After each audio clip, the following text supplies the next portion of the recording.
Assalamualaikum warahmatullahi wabarakatuh. Good morning, good afternoon, and good evening. Your Majesty, Excellencies, the APEC economic leaders. I would like to welcome everyone by wishing Selamat Datang to this first ever fully virtual APEC Economic Leaders Meeting or Aelm. As the chair of APEC 2020, I'm indeed honored to host all of you, albeit virtually at this meeting, which remains the annual pinnacle event for APEC. As member economies of APEC, all of us have benefited considerably from this premier regional forum. Our gains have spanned across trade, investment, facilitation, as well as economic and technical cooperation. APEC, in my view, is an incubator cum enabler, one that provides the right framework for implementing economic ideas on a voluntary, non-binding, and consensus basis. Due to this foundational philosophy behind APEC, member economies have often pursued new and novel concepts within this platform, even when there was reluctance and hesitation to do the same at other multilateral fora. Member economies have also been swift in embracing the tools offered by APEC in advancing the economic agenda within the region and subsequently furthering the prosperity of the people of Asia Pacific.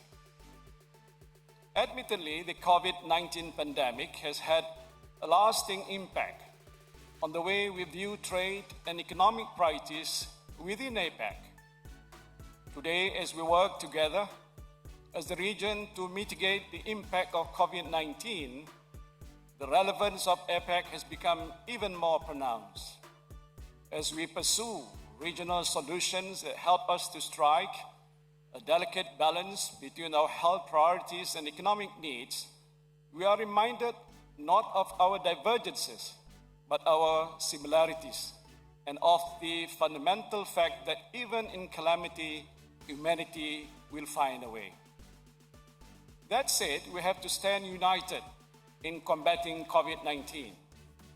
And it is therefore of utmost importance that people around the world have access to the vaccines and health technologies in an affordable, accessible, and equitable basis.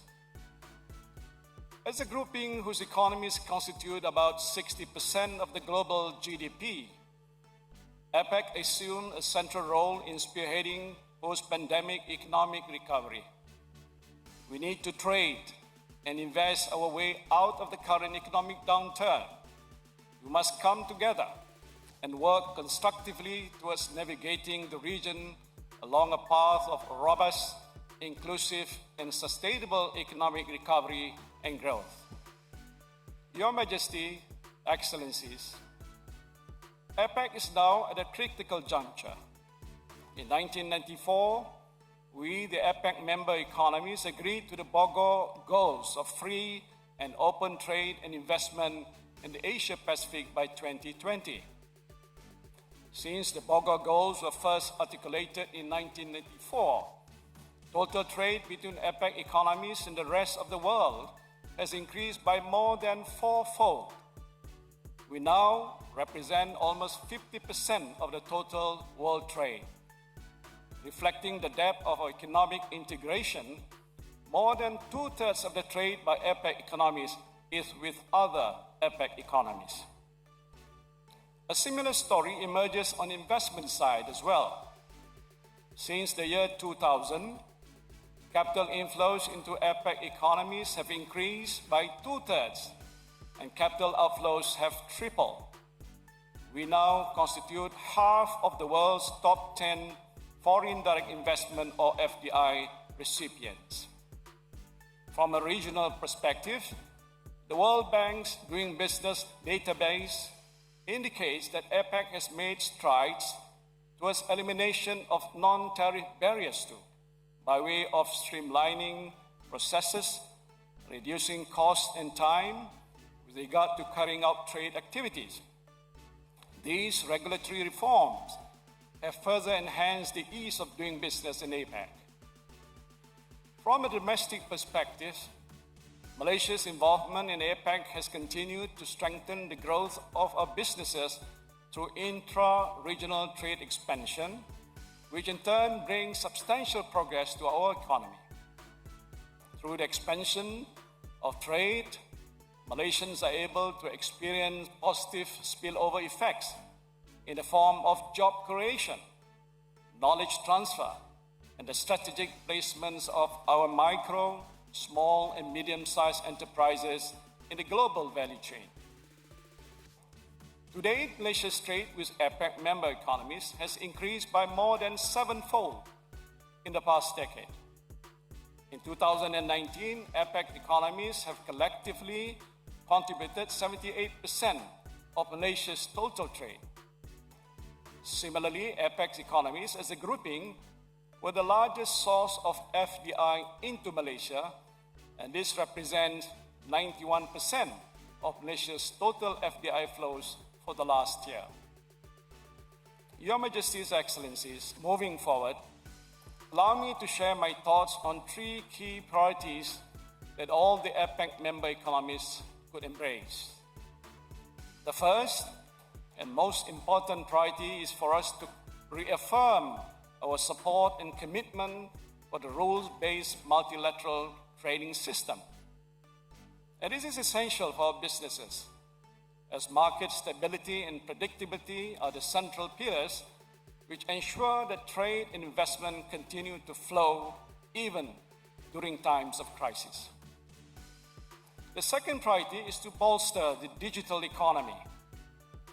Given the pressing need to generate jobs and return our workers to the employment market, innovations and digitalization are fundamental within this context, as these enablers not only facilitate our efforts to reinvigorate economic activities, but also to safeguard the health and well-being of our people. The third priority is inclusive economic growth. I must stress that economic recovery and subsequently growth should ensure that no one is left behind.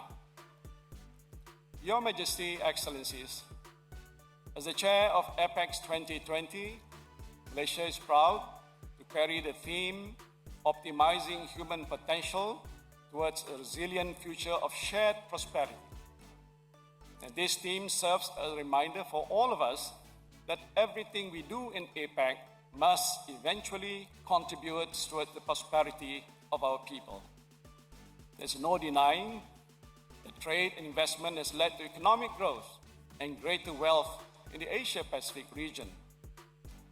However, there is also a collective concern that not all segments of our societies have benefited from such wealth. The onus is on us as leaders to bring the distributive effects of trade and investment to all our people. In Malaysia's view, this can be achieved through shared prosperity. Shared prosperity is about mainstreaming economic development and center-staging prosperity to enable all members of society to participate effectively in economic activities and benefit from the resulting growth. And shared prosperity will also underscore APEC's focus on raising the living standards of all our people. Your Majesty, Excellencies, that concludes my opening remarks. I thank you and I look forward to having a constructive meeting today. Thank you.